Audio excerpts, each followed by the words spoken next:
How many days do you think it's going to take until these get canceled?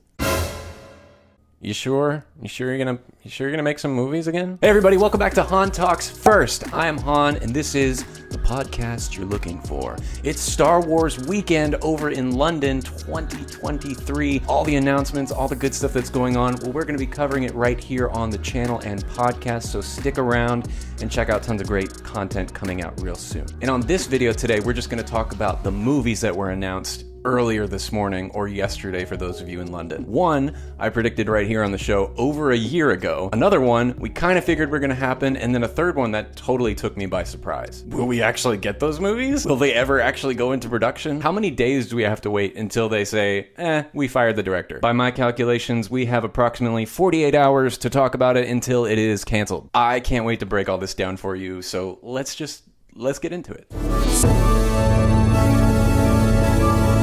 Who talks first? You talk first. I talk first. Kicking off Celebration, they started out with the Lucasfilm showcase where they announced 3 new films that they're going to work on. And the 3 directors at the helm are Dave Filoni, James Mangold, and Charmin Chenoy. Oh, and by the way, don't forget to like this video or else you'll be attacked by 30 loath cats in the middle of the night. Okay, so let's start out with the one that I was most shocked by, and that is the James Mangold Star Wars film. So we know that James Mangold is working on the new Indiana Jones movie, and I assume his relationship with Kathleen Kennedy is going well because she gave him his own movie. So his film is going to be about the dawn of the Jedi, and there was an interesting image that they put up on the stage, which was showing the timeline of the events happening in the Star Wars world. And this particular announcement shows me that they were actually developing the old David Benioff and D.B. Weiss movie. Remember, they were going to do a trilogy about the dawn of the Jedi, and of course, they got fired. But this announcement leads me to wonder that, well, maybe there was already some pre-viz or early development on that particular idea, and so they just shepherded in a new director to come and pick it up from there. So they've probably already put a bunch of money into this particular film. And here's a quote from James Mangold talking about this announcement. And he said, "It's a chance to tell the entire story of its own, the birth of the Force. When I first talked to Kathleen Kennedy about it, I just said, I see this opening to make kind of a Ben-Hur or the 10 Commandments about the birth of the Force. And the Force has become a kind of religious legend that spans through all these movies. But where did it come from? How was it found? Who found it? Who was the first Jedi? And that's what I'm writing right now." This quote hypes me the F up. This kind of reminds me of the original treatment that George Lucas was going to do for the sequel trilogy. James Mangold, if you're actually going to finish this film, unlike 30 other directors that have come and gone from Lucasfilm, please bring in the Wills. For those of you that don't know anything about the Wills, go watch Clone Wars. And the fact that he's saying this is in the vein of a Ben-Hur or the 10 Commandments tells me this is going to be an epic picture. And it's also in a time period of Star Wars that we haven't been in the films yet. So I'm pretty excited about this one. And I've seen some of his other films. I know he's qualified to make a great Star Wars film. Logan was fantastic. Ford v Ferrari was a really, really good film. Okay, let's move on and talk about Dave Filoni. So he is, of course, the love child of Star Wars and George Lucas. He is the heir apparent, so it only makes sense that he tells a story about Thrawn, the heir of the Empire. And yes, they also played a new trailer for Ahsoka, which we'll talk about in another video after this one. But his new film is actually going to focus on the New Republic. It all takes place in that time period after Return of the Jedi and right before The Force Awakens. It was also said that this particular film is going to close out the interconnected narrative between shows like The Mandalorian, The Book of Boba Fett, which is already kind of closed out for me, please don't come back to it, and Ahsoka. And here's what he had to say about his film. "On a base level, I would say the coming conflict, the growing idea that the Empire wasn't as defeated as a lot of people want to believe, and that the remnant is out there. We saw that from the very beginning of The Mandalorian and how Giancarlo Esposito's character, Gideon, was plotting. There are always people that are willing to undermine something that the Republic is trying to build and put back on its feet.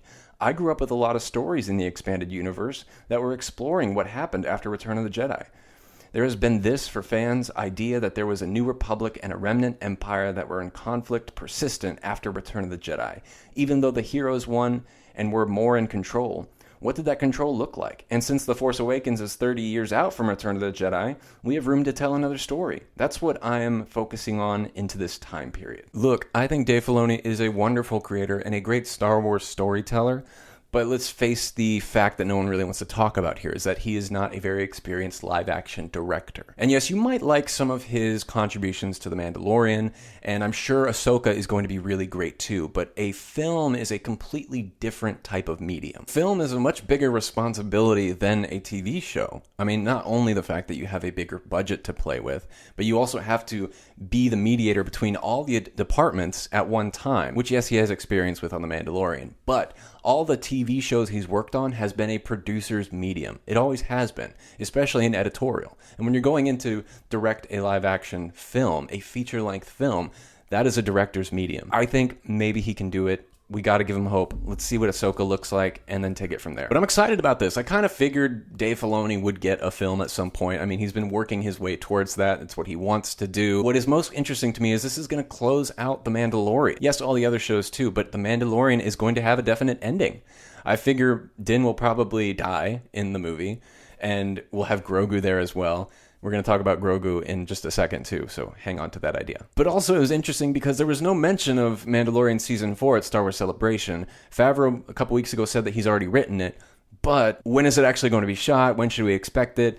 And it seems like Season 4 will be the last season television of Mandalorian. Okay, let's talk about my favorite announcement, and what a lot of you is probably your least favorite announcement, but it's also kind of annoying to me and makes me scratch my head a little bit. And that is the film by Sharmeen Obaid-Chinoy. So this particular film has had a significant amount of drama over the past year and a half for something that was literally just announced today. I'll get into it in a second, but this, of course, is the film that is going to bring back Daisy Ridley as Rey. I love Rey. She was my favorite character in the sequels as far as new additions go.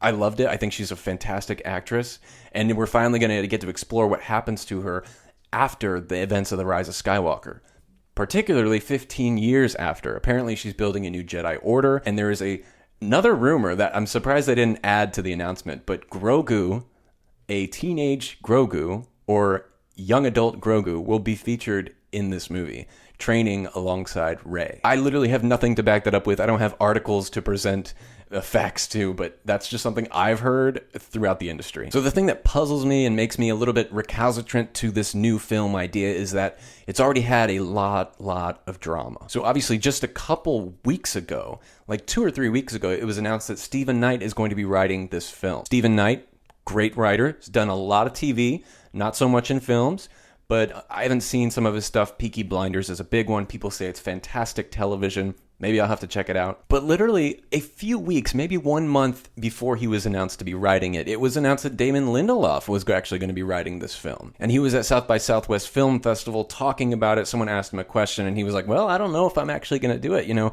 it's a really hard project, and I'm not enjoying the experience. That leads me to believe it has to do with the management team. Kathleen Kennedy, I'm sorry, but she just doesn't work. And before that, it was J.D. Dillard, who was possibly attached to this to direct it, and then got replaced with Sharmeen. Now, Sharmeen, I have a little bit of hope for as a director. I mean, what's really cool is she'll be the first person of color and the first woman to direct a Star Wars film, which is pretty neat. She's a Pakistani filmmaker who has worked in documentaries and TV. Most notably, she worked on Miss Marvel. I thought it was okay. It wasn't the greatest TV show. There was parts of it I liked, and then towards the end, it kind of fell off for me. So this is the film that I said was going to come over a year and a half ago. If you guys remember, Daisy Ridley was having lunch at Lucasfilm way back in January of 2022. And not a lot of people reported on it as far as professional trades go, but there was me and a couple other podcasters that were just like, what is she doing at Lucasfilm? Why is she there? That's so far from home. She's there for lunch. She's just there for lunch? Come on, there's something more to it. Okay, now let's address the giant bantha in the room. Will these films actually come out? How long do we have to wait until they're canceled? Why can't we trust Star Wars announcements? I mean, it was just like 3 years ago they announced this Rangers of the New Republic. They announced some other thing and another movie, and it's like, where are they? And let me actually read this to you. I found a list of all the Star Wars films that were announced and then canceled in the past 3 years and it's kind of hefty. So obviously Josh Trank was going to do the Book of Boba Fett a long time ago, and it was going to be a film. Stephen Daldry was originally doing the Obi-Wan Kenobi series as a movie, and then he got fired. James Mangold was also going to come in after Josh Trank to do Boba Fett. See the Benioff and Weiss thing with the whole prequel era and the Knights of the Old Republic. There was Patty Jenkins, Rogue Squadron, J.D. Dillard. There's the Damon Lindelof thing, which we just talked about. Justin Britt Gibson, who I don't even know who that is. And the big one, Michael Waldron and Kevin Feige's Star Wars movie. That's the most interesting one. What happened there? It's Kevin Feige. How did that not go through? But this is crazy. Like, they made this announcement. I would have loved to have been in the room when this happened. Like, how was the crowd? Were they responsive? Were they open to it? Did they accept it? Or were they just kind of like, you sure? You sure you're gonna make some movies again? Look, I know some people like the TV shows.